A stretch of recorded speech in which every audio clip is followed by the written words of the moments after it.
Bu yaxınlarda Elm və Təhsil Nazirimiz Emin Əmrullayev deyib ki, Azərbaycanda 25 yaşdan yuxarı insanların 60%-i oxuduğunun mənasını anlamır. Təsəvvür edirsiniz? 10 nəfər oxuyur, onun yalnız 4-ü başa düşür nədən gedir söhbət. 6-sı başa düşmür. Bu böyük faciədir.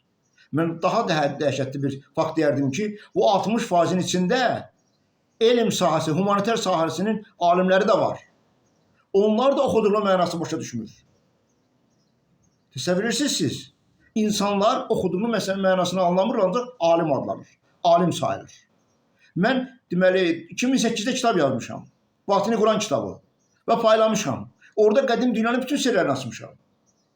Bu günə qədər də səs çıxmır. Orada bütün sirlər açılıb. Bax, mən elə bilirdim ki, bunlar qəsdən demirlər, ya paxallıq edirlər, neysə. Sən demə, bunlar başa düşmürmüşlər. Təsəvvür edirsiniz siz? Deməli, bu yaxınlarda bir dinşünas var, məşhur dinşünas da deməli, həmişə gündəmdədir. Onunla sosial şəbəkədə mübahisəm düşdü. Deməli, Quranda bir ayə var, Əş-Şüara surəsində 193-195-ci ayələri. Orada deyir ki, Qur'anı Ruhul Əmin nazil etdi. Onunla sənin qəlbinə indi ki, xəbərdar edənlərdən olasan. O açıq aydın ərəb dilində nazil edilmişdir. Burada göstərilir ki, ərəb dilində Quran nazil edilmişdir və onu Ruhul Əmin nazil etmişdir. Mən bu insanı başa sala bilmədim ki, burada ərəb dili danışıq dili deyil. Burada qeyd olunur ki, Ruhul Əmin, yəni əminin ruhu insanın ürəyinə indirir. Ürəyinə indirilən vəhddir, vəh. Bu danışıq dili deyil. Ərəb dili vəhd mənasındadır burada. Yəni bu danışıq dili mənasında deyil. Mən 4 dəfə bu insana yazdım. 4 dəfədən sonra axır danışmadı. Başa düşdü ki, nəsə düz demir. Anlamır. Söhbət ondan getmir. Söhbət ondan gedir ki, tanınmış adam sayılır. Dinşünas sayılır. Oxuduğun mənasını dərk eləmir. Mən hələ onu demirəm ki, burada Ruhul Əmindən söhbət gedir. Ruhul Əmin, əminin ruhu deməkdir. Bu həmin əmindir ki, bütün dinlərdə amin, amin deyirlər. Və bu qədim Misirdə Amun Allah kimi gedir. Bizlərdə Əmənullah kimi gedir. Təkdü Zəman kimi gedir, Bəkdü Zəman kimi gedir. Bilirsiniz, insanlar ümumiyyətlə heç nə bilmirlər. Ruhul Əmin açıq yazılır. Enən Ruhul Əmindir. Və burada xüsusilə qeyd olunur ki, Ruhul Əmin özü enir. Ruh özü enir insanın bədəninə. Burada təsadüf təbii ki, söhbət axirətdə gələn insandan gedir. Qədim Misir yazılarına görə əvvəldə gələn Allah var, axırda gələn Allah var. Bu, xristiyanlıqda da belədir, İslamda da belə. Quranda da yazılır ki, mən əvvələm, axıram, zahirəm, batinəm. Burada əmin, Ruhul Əmin deyəndə əminin, amonun ruhu nəzərdə tutulur. Azərbaycan pirlərinin, Gilar bəylərinin cəddi, biz ona cədd deyirik. Əmin nəzərdə tutulur, amon nəzərdə tutulur. Biz ona Əmənullah deyirik, amon Allah. O nəzərdə tutulur.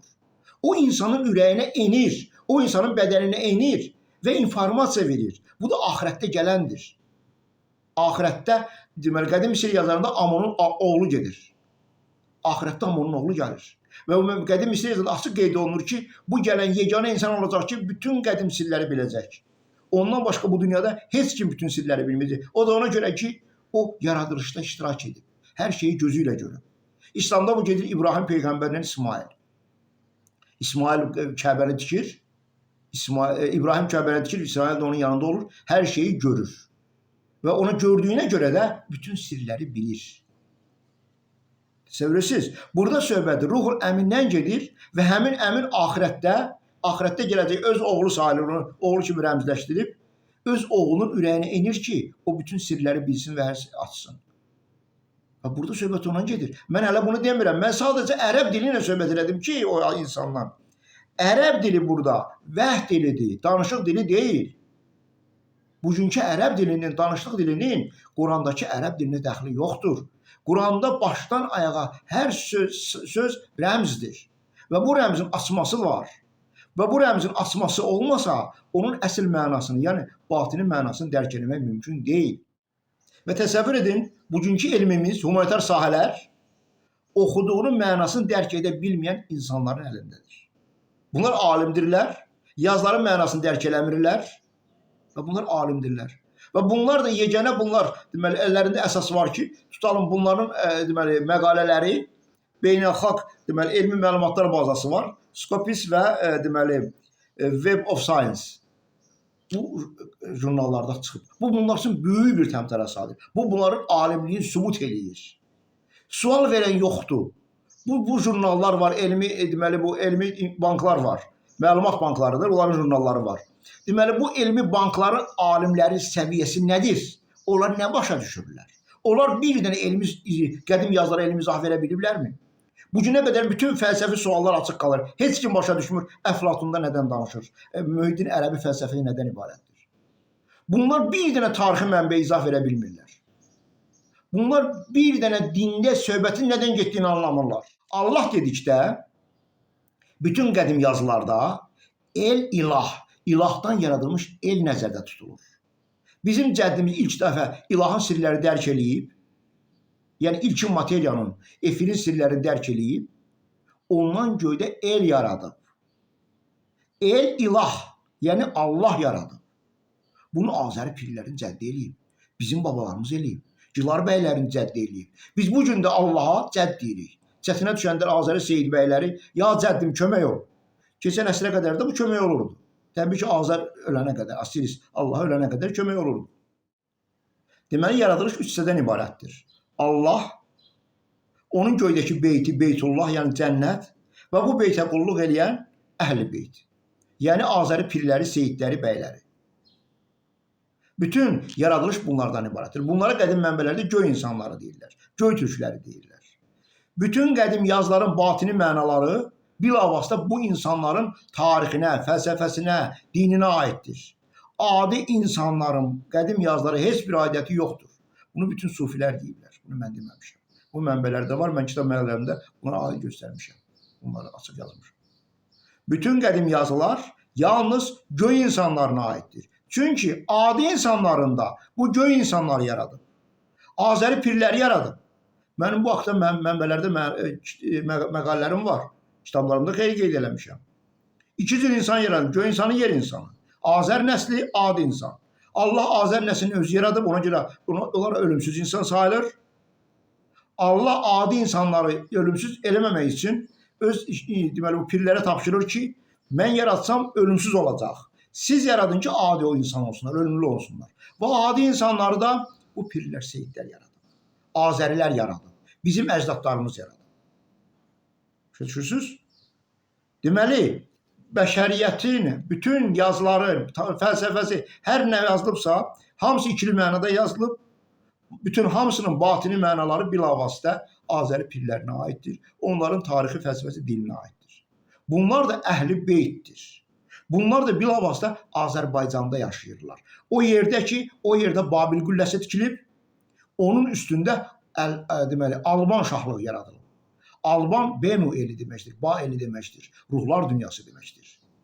Deməli, Babil qülləsi tikilib Xaldeyada, Xelat elində, Azərbaycan Atabəklər ailəsinin Xelat elində, onun göylərində də Xud cənnəti yaradılıb, Quranda qeyd edilen Xud cənnəti və bu Xud cənnəti də deməli, Beytullah deməkdir, Allahın evi deməkdir.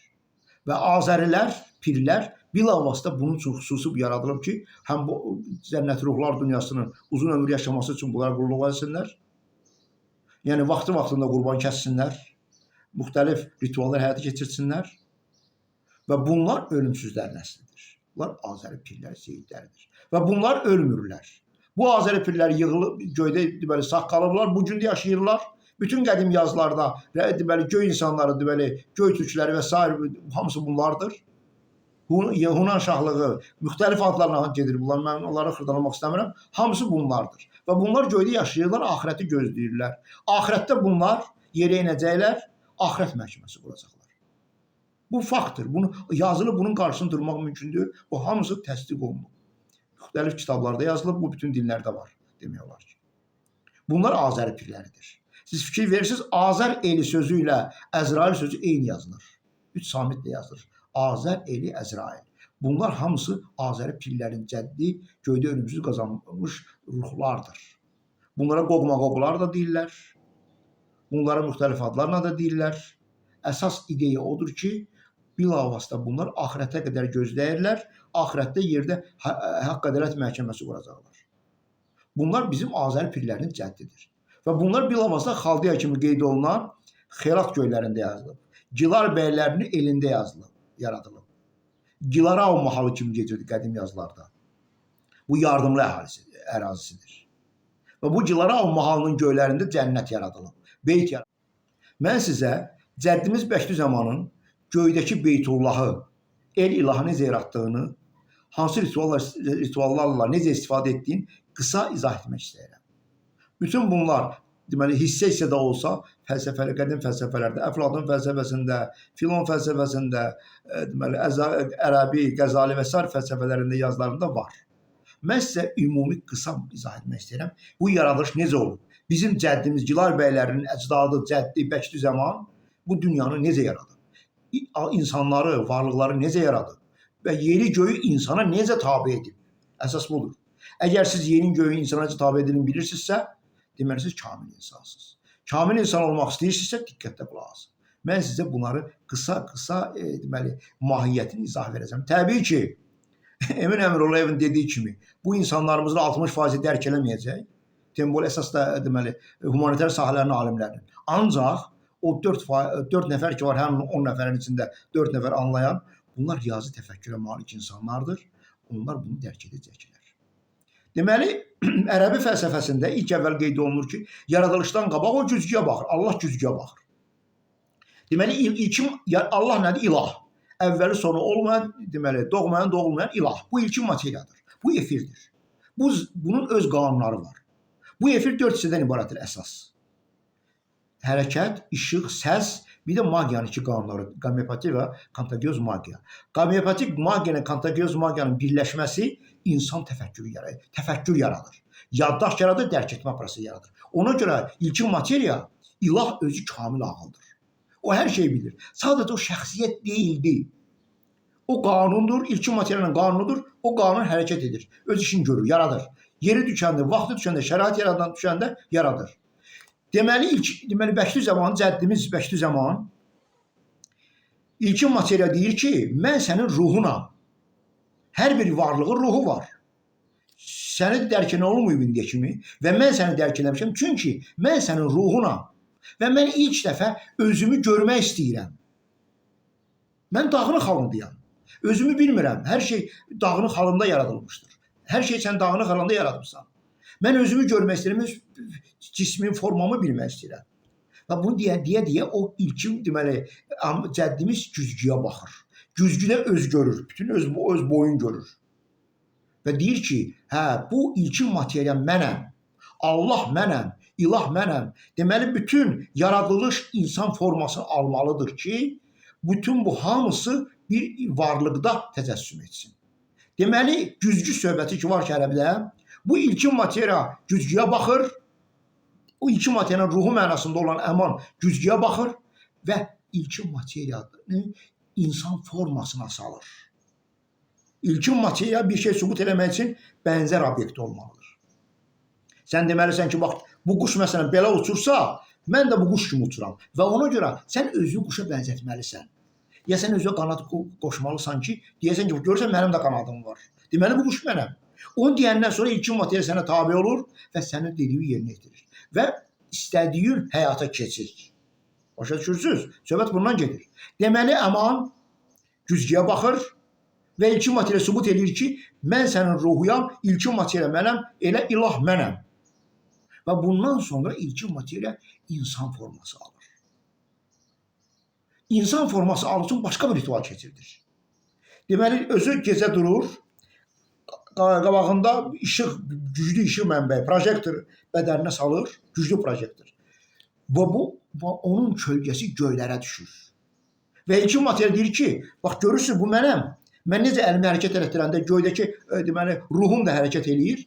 Və bu Allah elə, sən elə bu göydəki ruhumsan. Və bundan sonra başqa rituallar həyata keçirir. Qurbanlar kəsir. Qurbanları kəsəndən sonra ritualla, mantralarla onu yerdə bir xüsusi forma yaradılmış, insan forması yaradır. Onun qanı axıdır o insanın, o formanın, qəlbin içinə. nəhəng bir insan forması yaradır. Və o deyir ki, bu qan necə bu ruhu formasını aldısa, mənim qurban ruhlarım da, mənim kəsdiyim qurbanların ruhları da göydə ilkin materiya ilə, ilahla qarışır və göydə həmin o insan forması qalmışdı gecə yarısı, gecə kölgəsi, onun içinə doldurur ruhların. Kosmik insan yaradır. Kamil insan yaradır. Biz bugün Məhəmməd Peyğəmbər deyəndə, o Məhəmməd sözünün axırında Maat sözü var. Bu elə Maat, elə atom Allah, Adəm Allahı mənasındadır. Atom mənasındadır. Kosmik insan mənasındadır. Şumer yazılarında deyil, Luqal deyirlər. Deməli, Allah sözü el ilahdır. Luqal ise ilah el deməkdir. Luqal kosmik insan deməkdir. Nəhəng insan deməkdir. Yəni, Amon Allahın kölgəsi deməkdir. Onunla da Amon Allahı, deməli, öz kölgəsin kosmik insana, varlığa çevirir, Allaha çevrilir. Nəhəng insana çevrilir. Biz Allah Əkbər deyəndə, Əkbər kəbir deməkdir. Böyük insan deməkdir. Biz onu nəzərdə tuturuq. Nəhəng insan yaradılandan sonra, kosmik atom Allah yaradılandan sonra, Adəm yaradılandan sonra, bu xüsusi qeyd etmək istəyirəm, insanlar Adəm deyəndə adi insanlar nəzərdə tutur. Xeyr. İlk yaradılmış Adəm qədim Misirin atom Allahıdır. Kabalada mı gedir? Adam Kadmon. Bu kosmik insandır. Mən burada xüsusi qeyd etmək istəyirəm. Bugünkü seyidlər, pirlər ilk yaradılmış 120 min Asiris Allahlar nəsli ki var, onun bənzəri kimi yaradılıb. Yəni o bilavasitə onlar deyil. İlk insanlar 120 min yaradılmışlar. Biz buna 124 min deyirik. Bu sonrakılar da nəzərə alınır. Bu 120 min Allahlardır. Bunlar kosmik insanın obrazı kimi yaradıb. Yerdə qəlb yaradıblar. Bu qəlbin içinə xüsusi maddələr, qarışıq maddələr töküblər və Amon Allahı, o qədim fəlsəfədə gedir, Allahın iki əli var sufizmdə, iki də sağ əli. Yəni öz əli ilə, sağ əli ilə yoğurur və göydə Ra-Günəş diski yaratmışdı, onun əlləri vardı. Və onun diskin vasitəsilə göydən ilkin materiyanı təzədən qəlbə tökür. Və bu qəlbdə yaranan insanlar 120 mindir. Bunlara Asiris Allahlar nəsli gedir. Bunlar ilk yaradılmışlardır. Bunlar Azəri pirləri, seyidləri deyil. Bunlar nəhəng insanlardır, buynuzlu insanlardır. Bunlar Asiris Allahlar nəslidir. İlk yaradılmışlardır. Bunların obrazı kimi seyid peyğəmbərlər yaradırlar. Azəri pirlər yaradırlar. Bəylər yaradırlar. Şıxlar yaradırlar. Bizlər yaratmışıq. Ona görə də bizim də babalarımız o Azər Allahları kimi ilahi qüdrətə sahib olmuşdular. Sözlə, fikirlə təbiətə təsir edə bilirdilər. İnsanlara həyat verirdilər, öldürə bilirdilər, təbiəti dəyişirdilər, qışda yaz havası yarada bilirdilər, yayda qış havası yarada bilirdilər. Sözlə dağ partladı, bütün qeyri-adi möcüzələri bunlar edirdilər.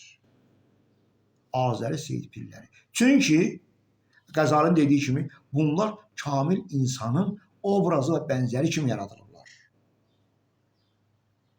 Deməli, mən sizə qısa yaradılışın texnologiyasını dedim ki, necə yaradıb. Burada əsas gedir mantralar. Deməli, yaradılış 3 hissədən ibarət olmalıdır. Söz, fikir, əməl. Sən sözlə deməlisən, mən bunu yaradıram, bu mənim ruhumdur, bu mənim obrazımdır, mən Allaham, mən bütün hər şey qüdrətliyəm. Bunu deyir. Eyni zamanda bənzər başqa bir adam, məsələn, onun formasını yaradır. Formasına dediyim kimi qanı axıdır və orada insan forması aldırır. Və üçüncü, bütün bunların hamısı öz beynində təsəvvür edir. Ona görə Zərdüştdə dedi ki, üç şeydən varlıq yaranır. Fikir, söz, fikir və əməl, hərəkət. Yerdə sən hərəkətdə göstərməlisən, fikrində tutmalısan və sözlə deməlisən. Bu üç varlıqdan, üç hərəkətdən varlıq yaranır. Bütün yaradılış bilavasitə qurban ruhlarından yaradılır. Qurban ruhlarının ilahla qarışığından yaradılır.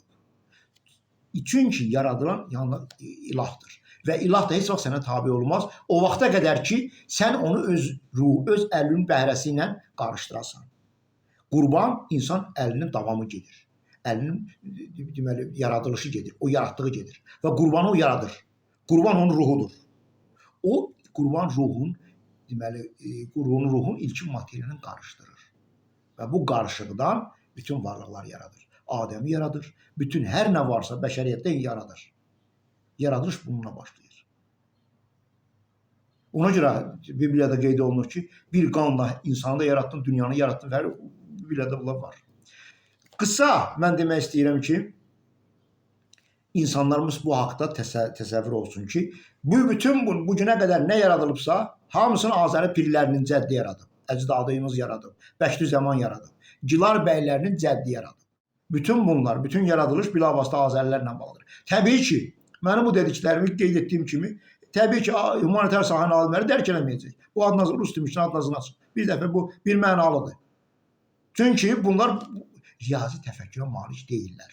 Riyazi təfəkkürə malik olmayan insan alim ola bilməz. Bunu bir dəfə də başa düşmək lazımdır. Lakin mənim dediklərimə inanıram ki, riyazi təfəkkürə malik insanlar başa düşdü. Və əgər biz istəyiriksə, bizim alimlərimiz, elmimiz nəysə dərk eləsin, Azərbaycan elmi ilə inkişaf eləsin, biz qədim yazıların batini mənasını qayıtmalıyıq. Mənim qeyd etdiyim yazılara qayıtmalıyıq, məntiqlərə qayıtmalıyıq. Kabalanın Pardes adlanan 4 səviyyəli elminə qayıtmalıyıq. Batini mənaların dərkinə qayıtmalıyıq. Bunlara bizdə elm-i ledun deyirlər. Quş dili bilən Süleyman Peyğəmbərin quş dili deyirlər. Marifətullah və hikmət deyirlər. Elmi billah deyirlər. Bunlar hamısı həmin elmdir. İlk insanların səfa dilidir. Sufizmdir. Biz bu elmə qayıtmalıyıq. Yalnız bunu qayıdandan sonra biz artıq hər şeyi dərk edəcəyik. Bütün dünyanın sirləri açılacaq bizim üçün. Yoxsa heç vaxt qədim yazıları heç kim dərk edə bilməz. Bu gün o Skopyosdur, nə bilim o Science-dir, nə bilim o axtarır, məlumatlar bankının alimləri və s. Bunlar hamısı cəfin şeylərdir. Bunlar alim deyirlər. Əgər həqiqi elm istəyirsinizsə, Azərbaycanın həqiqətən elm sahəsində üzə çıxmağını istəyirsinizsə, biz özümüzə qayıtmalıyıq. Titrəməliyik. Titrəmək ekstatik durum deməkdir. Deməli, bəqa səviyyəsinə girmək deməkdir. Başa düşürsünüz? Özünə dön. Titrə, özünə dön. Titrəmək üçün sən ekstatik duruma girməlisən. Sən sufizmi öyrənməlisən. Öz babalarının, əcdadlarının elmini öyrənməlisən. Biz göydən ilkin materiya getirmişik. Bütün hər şeyi biz eləmişik. Azəri pirləri eləyib. Niyə siz razı olursunuz ki, bugün cahillər gəlib sizə dərs deyirlər? Niyə siz bunları qəbul edirsiniz? Doğrudan mı bizim bu bir öz şəxsi mənfəətinə bütün Azərbaycan xalqının gələcəyini qurban vermək olar? Bu alimlər nə fikirləşirlər? Kişilər, mən o 4% deməli o 4% deyəndə ki, o 40% nəzərdə tuturam ki, düşünmə qabiliyyəti olan insanlar. Siz etiraz eləyin də. Bəs bunlar humanitar sahəli, bunlar bu alim adı adıblar. Bunları sərf eləmir bunlar. Bunlar onsuz da razılaşmayacaqlar. Və özləri də qəbul etməyəcək. Yox, biz başa düşürük. Bu axı 40% yerdə qalan düşünmə qabiliyyəti olan Azərbaycanlı var. Riyazi təfəkkürə malik olan Azərbaycanlılar var. Və sizə nə olub? Siz niyə razı olursunuz ki, bizim elmimiz hansısa yedəkdə dalda qalmış elm kimi qəbul olunsun? Hansı ki, bunun hamısının sahibisiz siz. Azərilərdir. Başa düşürsünüz? Siz niyə razı olursunuz? Yoldan keçənlər sizi işğal dilir, hay, Azəri zat. Bizim öz dilimizi, öz adımızı özümüzə rişxənlə şey deyirlər ki, biz özümüzə qayıtmayaq. Doğrudan mı siz bunu dərk eləmirsiniz? Dəli sözü bugün axmaq mənasındadır. Ancaq dəli sözü dəli deməkdir, ürək mənasındadır. Sufilər dəli deyəndə, sufi müdriklər nəzərdə tuturdu. Təbii ki, müxtəlif dövr gedəndən sonra, 5500 ildən sonra bunlar öz təsirini itirib də insanlar son 2000 ildə, 200 ildə, 300 ildə ümumiyyətlə cahilləşirlər.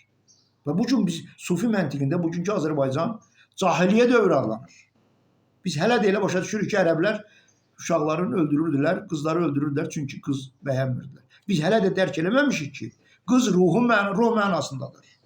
Ərəblərə qədər insan ruhu ölürdü, ruh parçalanırdı. Ərəblər gələndən sonra bu rəmzi ərəblər, yəni Azəri pirləri mənasındadır. Azəri pirləri ərəbləri gələndən sonra insan ruhu ölümsüzlük qazandı. Biz göydə cənnət yaratdıq və bu qızın bastırılması bu mənadadır. Doğrudan mı bu qədər biz cahil insanlar bu qədər cahildir? Amma başqaları ola bilər cahil. Axı siz Azərilərsiniz. Yaxşı, bunu qabaq bilmirdiniz. Mən bunu açmışam, axı demişəm axı. 33 ildir mən yazıram axı. 8 kitab yazmışam, hələ batini Quran qarışıq. 300-dən 400-ə qədər elmi məqaləm var. İnternetdən nə mövzuda məqalə axtarsanız mənim yazılarım çıxacaq. Olmaz axı belə. Azərbaycanın da gələcəyini düşünmək lazımdır. Neyse, Allah Emin Əmrullah'a can sağlığı versin ki, bu mövzunu attı. Və mən də çalışıram insanlara başa salım ki, ay insanlar, düşünmək lazımdır. Dərindən düşünmək lazımdır. Düşünmə qabiliyyəti olmaq, öyrənmək lazımdır. İnsan gərək düşünə. Çünki düşünə-düşünə insan ağıllaşır. Düşünmədikcə insan kütləşir.